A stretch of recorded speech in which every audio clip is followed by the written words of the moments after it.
Hello everyone, this is Michelle Patterson here with Angel Souls, and these are your June 2017 Angel Oracle card readings. For these readings this month, I will either be using the Angel Oracle deck by Ambika Waters or the Magdalene Oracle by Tony Carmine Salerno. And of course, for every sign, I will be pulling a card from the Healing Crystal Oracle by Rochelle Sharman. If you would like a personal reading with me, just go to my website at angelsouls444.com, the services page. If you would like to support me on Patreon, I always appreciate that, and that information is down below. And of course, I have the Archangel Michael course up, along with some other courses, how to perceive your angels, how to read cards, and then I also have videos on the year overview. Probably by the time most of you are going to be watching this video, it's quite possible that I will have the Archangel Gabriel course up on Gumroad as well. Again, all that information is down below. So let's get started. Heather Aries, let's see what's going on for you for June 2017. Let's see what is coming up for you.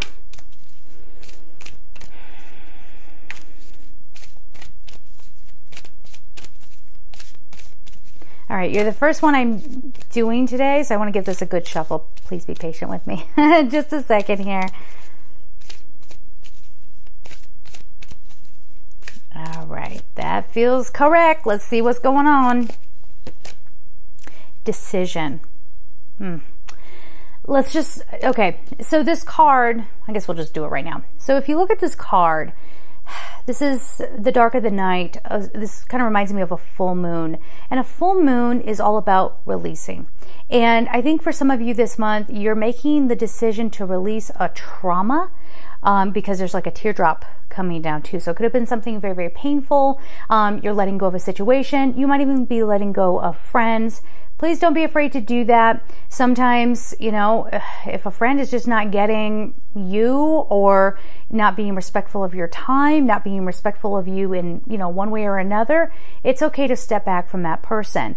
And actually, I will be having a video coming out on narcissism and how we need to be careful. And the reason why I want to do that in the context of a spiritual community is because, you know, there are people who are very, very susceptible to getting kind of taken under by a narcissist in the spiritual community. And then there are tons of narcissists around ready to feed on those people. So I think that that would be very relevant. So I'm feeling the need to kind of bring that up because, again, don't be afraid to let people go if you have to. Now, if it's family, I mean, you're going to have to work around that a little bit, but you're making some sort of decision about a heartfelt issue, okay?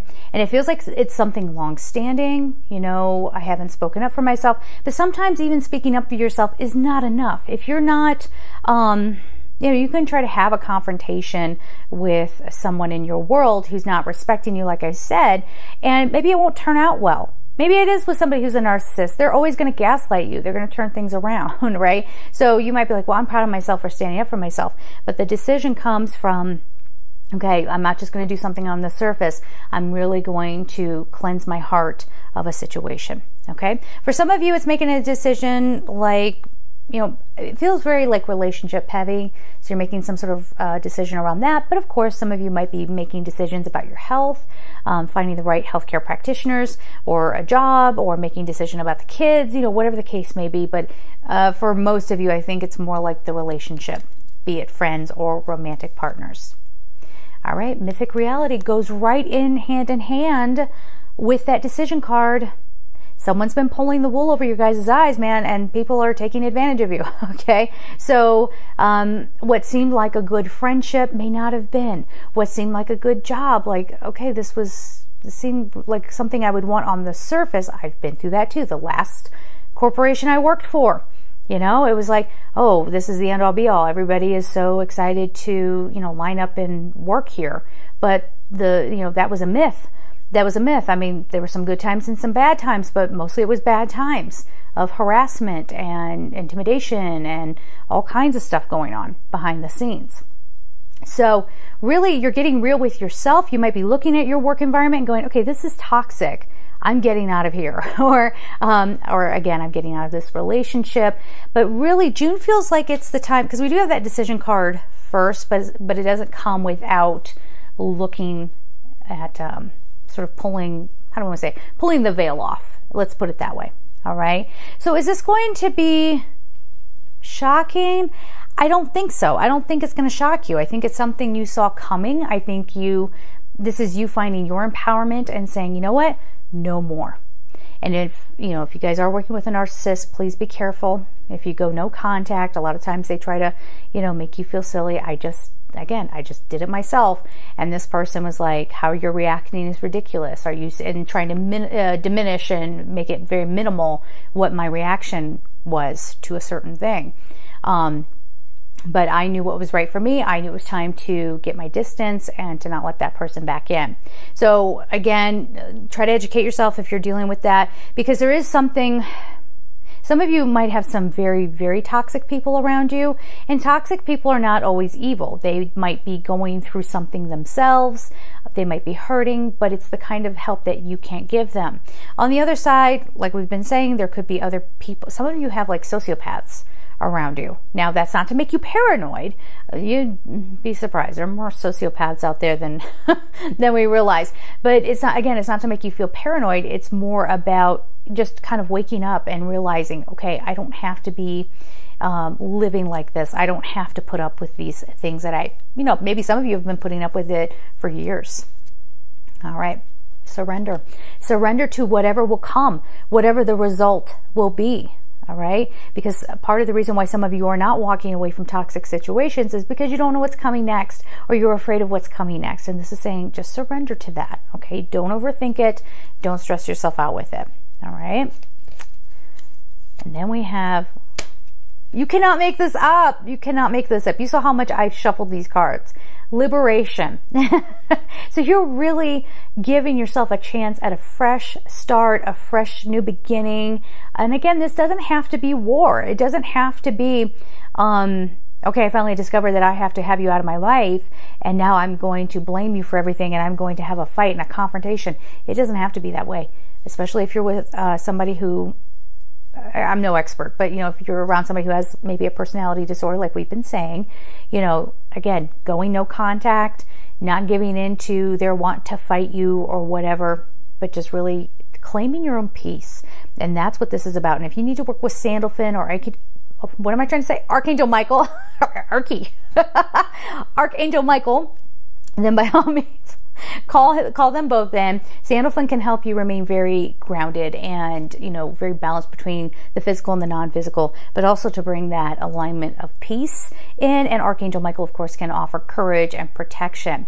But again, the big message here is it's not about confrontation. It's not about fighting somebody. It's not about making them pay for what they did or whatever. They are who they are. You are who you are. You can choose to just walk away from that. Okay, so your crystal card is Brazilianite, flexibility. So as you go on this new beginning, you're going to feel, for some of you, you might actually be overwhelmed by the possibilities, but be flexible in your heart. And this also means, accepting others and going more with the flow in that. Again, I cannot change this person. They are who they are, and I'm not going to have my heart hurt anymore. I'm going to walk away from it. For some of you, this and being flexible about how you heal as well. But for some of you, you're walking away from somebody who's been cheating on you. And this is not going to come as a shock. You already know it. Okay, so this is not like a foreboding kind of like, oh no, am I going to find out that they're cheating? No, you already, if you're watching this video right now, and if this pertains to you, you already know what's happening. You already know. It could be, a scenario where you guys have been through this before, or some of you actually already forgave somebody, and then you're realizing, why did I do that? No, that's a form of emotional abuse. It really is. I mean, depending on who you are, I suppose. Like some people are like, no, I'm cool with it. We can have an open relationship. Then I guess it's not technically cheating then. But you know what I mean? Like there's this feeling here where you gave in to something, especially around a relationship. You accepted something that you weren't really ready to accept, just because maybe other people gaslighted you, there's that word again, and making you think that you were crazy if you didn't forgive that person, or you're crazy to walk away from this, or whatever the case may be. All right. So you're reclaiming yourself, you're liberating yourself. Just surrender to it, surrender to the process, and you know, you guys will be okay. Just be really flexible about what comes to you, what sort of healing modalities you want to participate in, or you know, really it can just come down to a lot of self-soothing and a lot of self-care. You know, what else on that, guys? Yeah, and you know, you've heard me say this before, making yourself a priority, having a self-care routine, get into it, all right? And make sure that you have the lines wide open so that new and good things can start flowing to you, all right? So there it is, guys. Have a beautiful month. And of course, I'm sending you so much love. Take care.